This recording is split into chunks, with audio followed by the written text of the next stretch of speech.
It is a brand new week. Hello, everybody, and welcome to Monday, May 24th, 2021. As usual, we're talking some Carolina baseball today because that's all there is to talk about today. Before we talk about the SEC tournament starting up this week, the postseason, the regular season awards rolled out today, and Wes Clark was named to the second team All SEC with a 21 home runs during the regular season, which one behind Gamecock legend Justin Smoak's 2007 total. So hopefully he can get at least one during the postseason, although I'm sure there'll be a lot more Wes Clark bombs to come. And honestly, he got snubbed. Look at this tweet I found on the Twitter comparing him to the first team, DH. He got snubbed, completely. Same Kevin Harris, Isaiah Spiller story from December.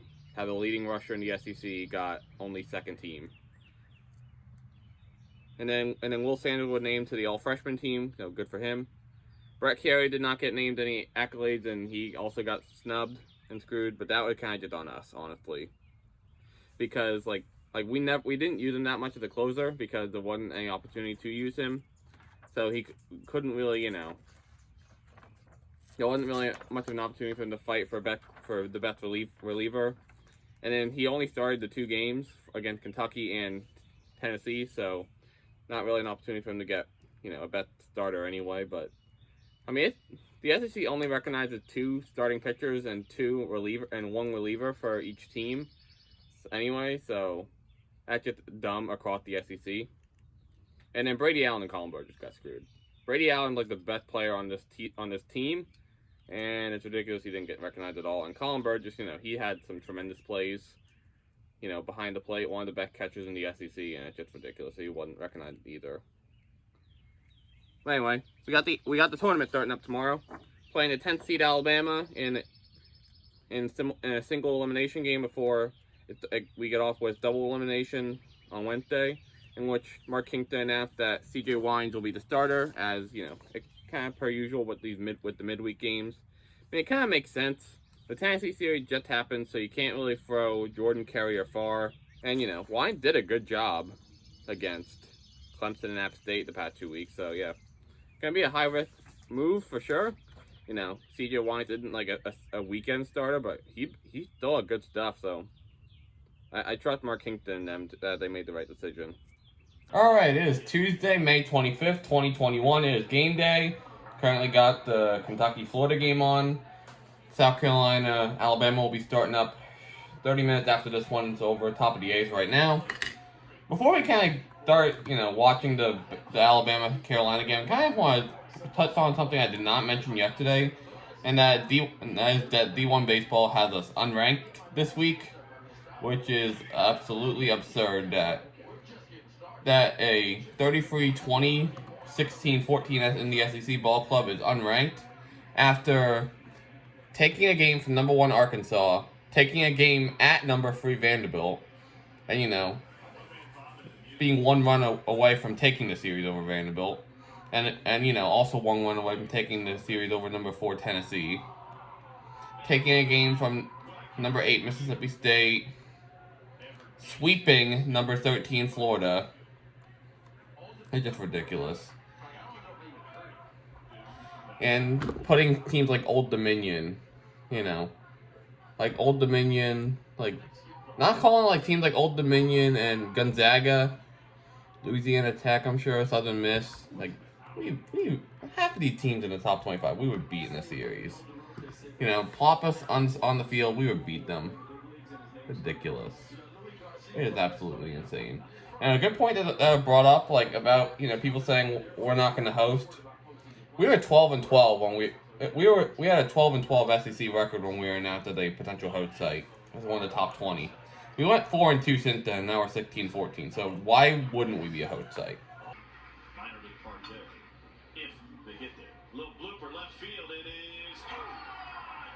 No, it feels appropriate. That would be the way this ends. Well, that was real, that was fun, and that was not real fun as the Gamecocks fall to Alabama 9-3, thus eliminating them from the SEC tournament and ending their stay in the House of Horrors that is Hoover, Alabama. Hoover has always been a house of horrors for the Gamecocks, even in 2010 and 2011 when we won the College World Series. Get the stat though, we are 29-50 now in Hoover, despite the storied history of this program. Absolutely absurd, but this game, like I said yesterday, I like the idea of starting C.J. Wines because he did a good job against Clemson and App State, and in a game like this, it definitely hurt to lose out on Jack Mahoney. I feel like Jack Mahoney definitely would have gotten the start against Alabama. But, he had a really rough outing. Set the SEC tournament record of 5 wild pitches, which is ridiculous. I kind of question, of course our pitchers are still, tired and sore and, all that from the series.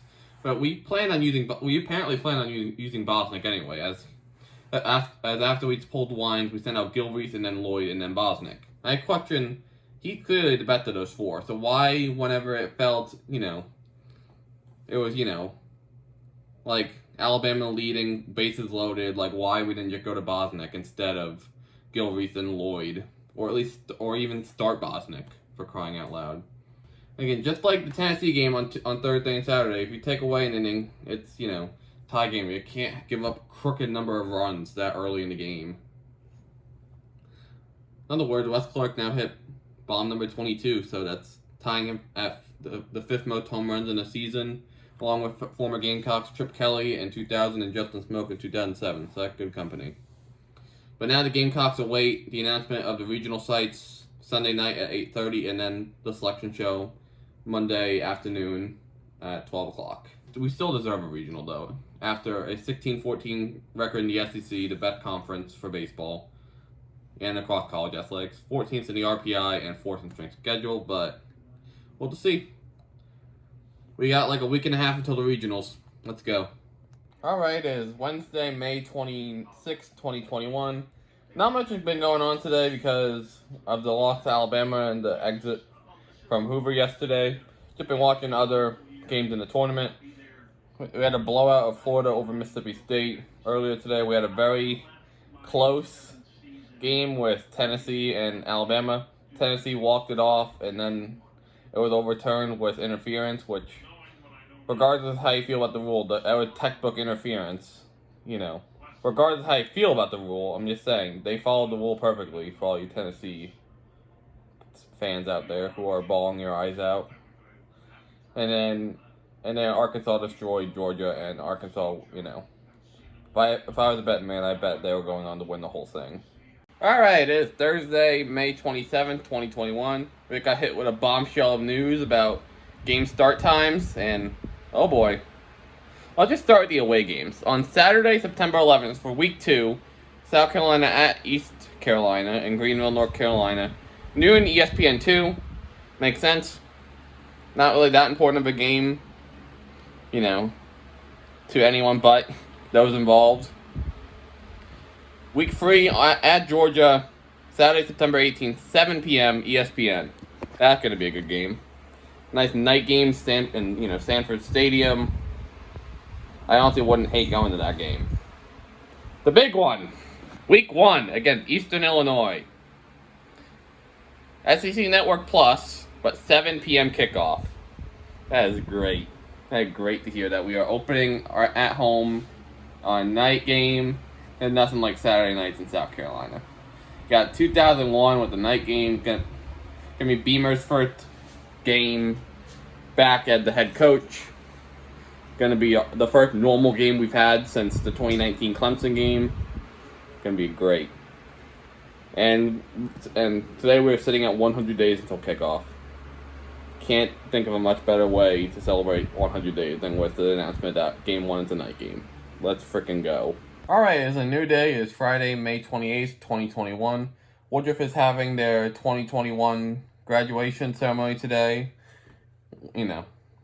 Got a few band people graduating, so, gonna miss them, but congrats to all of them. In addition to all of them graduating is BTG's last, public day on the job as band director with the brass ensemble performance at graduation. Like I said, a few weeks ago, whenever the news dropped, we're going to miss him here in Woodruff. Riverside Middle is, getting a good band director, and, here's hoping that in the coming weeks, I can provide some updates whenever I have them. But for now, we got graduation here in 20-ish minutes. This senior class helped lead the marching band to several trophies in 2019 fall competitions, the last time competitions took place, including 7th in upper state band competition and a 9th overall state rating. Aubrey Elizabeth Carroll, Life Scholar with honors. Cody Matthew Casey, Bedfellow Scholar with highest honors. Abby Elizabeth Fortner, Life Scholar with honors. Nicholas Allen Cooley Gama, Life Scholar. Nathaniel Glenn Martin, Hope Scholar with honors. Coleman Dean McAbee, Life Scholar with honors. Anna Mabry Ferguson, Life Scholar with honors. Sergelina Hazel Quijano, Life Scholar with honors. McKaylee Ray, Life Scholar with highest honors. Jameson Chase Turner, Life Scholar with highest honors. James Douglas Weaver, Hope Scholar with honors. Daviana Sharnice Whitmire. Because you have fulfilled all requirements for a South Carolina high school diploma or certificate, I now declare you graduates of Woodruff High School. Oh, that was fun. It's later now, and another congrats to Aubrey, Abby Joe, Nathaniel, Carolina, McKaylee, and Jimmy, and everyone else in the 2021 graduating class. And yeah, that's all I got for today. Alright, it is Saturday, May 29th, 2021. We're roughly 24 hours away from the host site getting announced for the regionals starting up next weekend, so I want to kind of talk about some of these recent projections that have come out and just express my thoughts on them, where I think South Carolina will be playing next weekend. I'll go ahead and start with D1 baseball. On Monday, before anything with the SEC tournament, and honestly for a while before the SEC tournament, D1 baseball had settled on us going to Greenville, North Carolina in the East Carolina Regional. And on Monday they had East Carolina at the 1 seed, USC at the 2 seed, Duke at the 3rd seed, and Wofford at the 4 seed. And then Tuesday we lose to Alabama. And then since then, they've been dead set on the idea of us going to Notre Dame for some reason, with Thursday and Saturday releasing the projection of us going to South Bend, with Notre Dame at the 1 seed, Carolina at the 2 seed, Indiana at the 3 seed, and Central Michigan at the 4 seed. I want to say, this is not a regional. This is not a regional when you have 3 Midwestern teams with Notre Dame, Indiana, and Central Michigan, and then you randomly have South Carolina in it. That is not a regional. And honestly, I don't believe it anyway, because D1 baseball has South Carolina unranked. We are not freaking unranked. They are the only site to have us unranked across, everything. And, we are definitely one of the top 25 ball clubs in the country. Again, like I said, I feel like, we've done enough to host anyway with a top 15 RPI and a top 5 strength schedule, but okay, D1 must be on something. Baseball America, meanwhile, they've been set ever since losing to Alabama. They've been settling on the idea that Old Dominion will be hosting the regional in Founders Park. With Wednesday, Thursday, and Saturday releasing a regional that has, Old Dominion hosting the South Carolina regional, with Old Dominion at the 1 seed, Carolina at the 2 seed, featuring a collection of North Carolina, Virginia Commonwealth, Campbell, and UNC Wilmington and Virginia at the 3 and 4 seeds. Which, I feel like that's more feasible. Old Dominion is playing hot right now, and they're playing in the Conference USA Tournament Championship tomorrow. Which, gotta hope that they can win it, because, I feel like this is a really good chance of us hosting. Again, I think the different thing is, we'd be playing from the visitor dugout, I think, but it doesn't matter.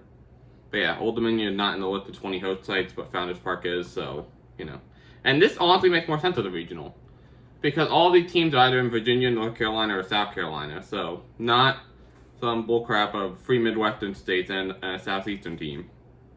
So yeah, I definitely trust Baseball America more, but we'll see how things turn out tomorrow. Alright, it is Sunday, May 30th, 2021. Roughly 2.25 hours away from the announcement of the 16 host sites, which D1 Baseball and Baseball America released their final, projections. Whereas with D1 Baseball still sticking us in Notre Dame at the 2 seed, Indiana State at the 3 seed, and UNC Wilmington at the 4 seed. And then Baseball America is still sticking with the Old Dominion Regional.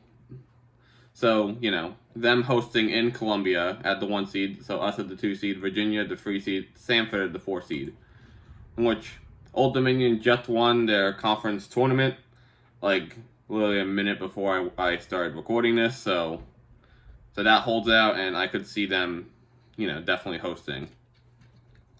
And, the weird thing is, everything with us going to Notre Dame, the D1 baseball projection just makes no sense. And according to Kendall Rogers, one of the editors at D1 baseball, he's not on board at all with the idea of Old Dominion hosting at Carolina, because it would be rewarding them by sending them to a place that would have a home field advantage and didn't deserve to host. In terms of, basically letting South Carolina host, and yet we don't deserve to host, which, that's bullcrap that we don't deserve to host. When the 20 sites were announced, we were 12-12 in SEC play. In the last 4 regular season games, we went 4-2. We're a top 15 RPI, a top 5 strength of schedule. I don't know what else you need to host. But yeah, in the tweet from Kendall Rogers saying that, send him somewhere that doesn't have a home field advantage, D1 Baseball is sending Old Dominion to host the Gonzaga Regional in Washington. So, I don't get it. Gonzaga would have a home field advantage as well. Because it would be the same deal. They're Old Dominion hosting the Gonzaga Regional, saying they don't have, a home field advantage. I don't know. Everything with D1 Baseball, it's dumb. All their projections have been dumb, but projection season is over. Because in 2 hours, we're going to get the host sites, and then tomorrow we get the Field of 64 announced. You'll love to see it. South Carolina was selected as one of the 16 host sites earlier tonight, along with 15 other schools, which you'll be seeing right now. And of course, again, as I've been saying, we've deserved this, all year.